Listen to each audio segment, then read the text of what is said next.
আসসালামু আলাইকুম, welcome to the Fahad's notes channel.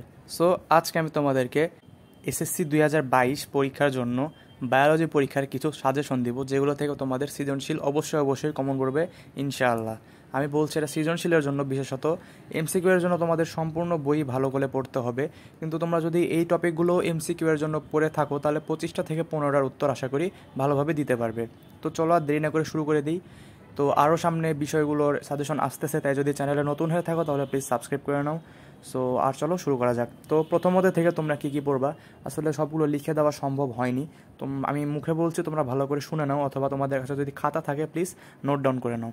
So প্রথমত থেকে তোমরা কী পড়বা, প্রথমে তোমাদের যে ফলিত জীব বিজ্ঞান, ভৌত জীব বিজ্ঞান এই বিষয়গুলো আছে, এগুলো তোমরা ভালোভাবে পড়ে নিবা। এগুলো থেকে ক্ষয়ের জন্য সাধারণত প্রথমত থেকে সৃজনশীল করলে দিয়ে থাকে, অথবা অন্যান্য কোনো সৃজনশীল প্রশ্নে ক্ষতে এটা দিয়ে দিতে পারে, সমন্বয় যদি করে সৃজনশীলটা করা হয়।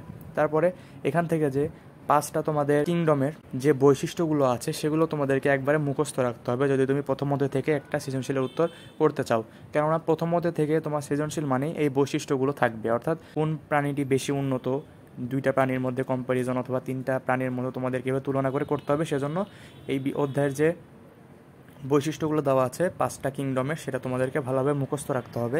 তার সাথে যে চিত্রগুলো, কোনটা কিসের চিত্র, এখান থেকেও তোমাদের এমসিকিউতে প্রশ্ন এসে থাকে এবং সৃজনশীলও দিয়ে থাকে। তোমাদের চিত্র দেখে চিন্তা হয় যে এই প্রাণীটি কোনটি এবং কোন রাজ্যের জীব, এটা তোমাদেরকে চিহ্নিত করতে হয়, তোমরা জানো।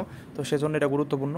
তারপরে তোমরা এখান থেকে প্রশ্ন আসে হচ্ছে বৈজ্ঞানিক নামকরণ, এটা কিভাবে করতে হয়, স্টেপগুলো তোমরা বইয়ে যেভাবে দেওয়া আছে সেভাবে মুখস্থ রাখবে। এখান থেকেও কোশ্চেন আসে যে বৈজ্ঞানিক নামকরণ কিভাবে করা হয়।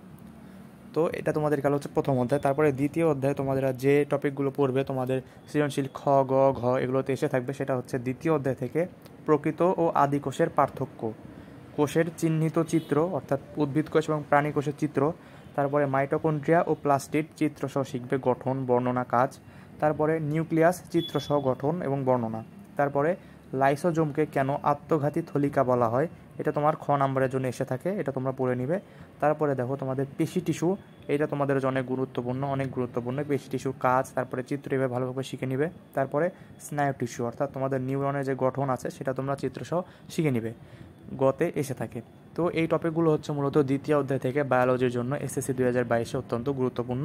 তারপরে তোমাদের পরের অধ্যায় অর্থাৎ চতুর্থ অধ্যায় থেকে তোমরা পড়বে হচ্ছে সালোক সংশ্লেষণ প্রক্রিয়া ও প্রভাবক, এটা তোমরা ভালোভাবে পড়বে। তারপরে শ্বসন প্রক্রিয়া এবং এর প্রভাবকগুলো তোমরা ভালোভাবে পড়ে নিবে। চতুর্থ অধ্যায় থেকে এই বিষয়গুলোর উপর সৃজনশীল হয় এবং এর সাথে তোমরা পড়ে নিবে হচ্ছে তোমাদের যে আলোক পর্যায় এবং অন্ধকার পর্যায়ে সালোক সংশ্লেষণ প্রক্রিয়া, এগুলো পড়ে নিবে, যেটা এর ভিতরেই পড়ে। তো এগুলো খুবই গুরুত্বপূর্ণ, এগুলোর গুরুত্ব তোমরা পড়ে নিবে। তারপরে দেখো পঞ্চম অধ্যায় থেকে তোমাদের সবসময় আসে হচ্ছে বিএমআই, কিন্তু যদি কখনো একটু হার্ড করার চেষ্টা করে অথবা হার্ড করে তাহলে বিএমআর, এটা তোমরা মনে রাখবে। এগুলো কিন্তু এমসিকিউ এবং সিকিউ এর জন্য গুরুত্বপূর্ণ। পঞ্চম অধ্যায় বিএমআই অনেক কমন, বিএমআই তোমরা মনে রাখবে।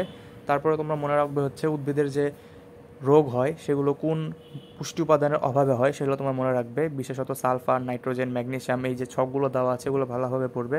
তারপরে পঞ্চম অধ্যায়ের যে পরিপাক অংশটুকু আছে সেগুলো তোমরা ভালোভাবে পড়বে, যে খাদ্যবস্তু কোথায় পরিপাক হয়, তারপরে পরিপাকতন্ত্রের যে অংশগুলো সেগুলো তোমরা ভালোভাবে পড়বে।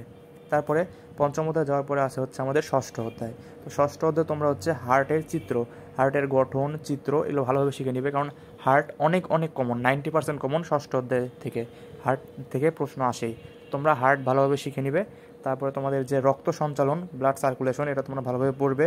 তারপরে রক্তের উপাদানগুলো ভালোভাবে পড়ে নিবে। তারপরে প্রচ্ছেদনকে কেন তোমার নেসেসারি এভিল বলা হয়, এটা তোমার ক্ষয়ের জন্য গুরুত্বপূর্ণ, এটাও পড়ে নিবে।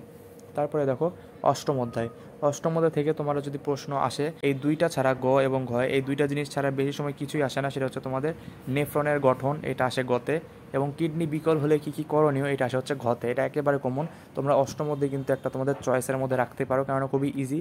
তোমরা যদি নেফ্রনের চিত্রসহ গঠন শিখে ফেলো তাহলে কিন্তু অনেক ইজি। এবং কিডনি বিকল হওয়ার জাস্ট দুইটা তোমার প্রতিরোধ আছে এবং প্রতিকার আছে, সেগুলো তোমরা বইয়ের শেষে থেকে অর্থাৎ অষ্টম অধ্যায়ে তোমরা দেখে নিলে পেরে যাবে। তারপর অষ্টম অধ্যায় থেকে তোমরা ক্ষয়ের জন্য যেটা পড়বে সেটা হচ্ছে অসম রেগুলেশন, এটা তোমাদের জন্য অনেক গুরুত্বপূর্ণ। তারপরে দেখো 11 অধ্যায় তোমাদের আছে হচ্ছে পড়বা গ্যামেটোফাইট, তারপরে স্পোরোফাইট, তারপরে স্বপরাগায়ন ও পরপরাগায়নের পার্থক্য এবং হরমোন, এটা তোমরা 11 অধ্যায় থেকে পড়বে। এগুলো থেকে সিকিউ আসার সম্ভাবনা অনেক বেশি। তারপরে 12 অধ্যায়, এগুলো তোমাদের হট টপিক হচ্ছে ডিএনএ, আরএনএ, ক্রোমোজোম, তারপরে ডিএনএ অনুলিপন, আরেকটা হচ্ছে এটা খুব বেশি চান্স নেই কিন্তু কঠিন করলে দিয়েও দিতে পারে, যে ডারউইন নতুন প্রজাতির যে শর্তগুলো দিয়েছেন এগুলো তোমরা পড়ে রাখতে পারো, এগুলো সিকিউ এর জন্য অনেক অনেক গুরুত্বপূর্ণ। তারপরে তোমাদের যে সন্তান জন্মদানের জন্য পিতা নাকি মাতার ভূমিকা বেশি, এইটা তোমরা অবশ্যই পড়বে।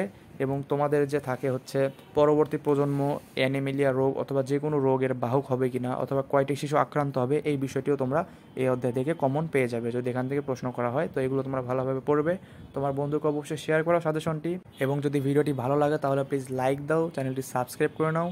সো আজকে এই পর্যন্তই, পরবর্তী নতুন ভিডিও পর্যন্ত অপেক্ষা করো, এবং কোন বিষয়ে লাগবে কমেন্টে জানাতে পারো অথবা আমাকে ফেসবুকে মেসেজ দিতে পারো অথবা ইনস্টাগ্রামে মেসেজ দিতে পারো। সো আজকে এই পর্যন্তই, আসসালামু আলাইকুম।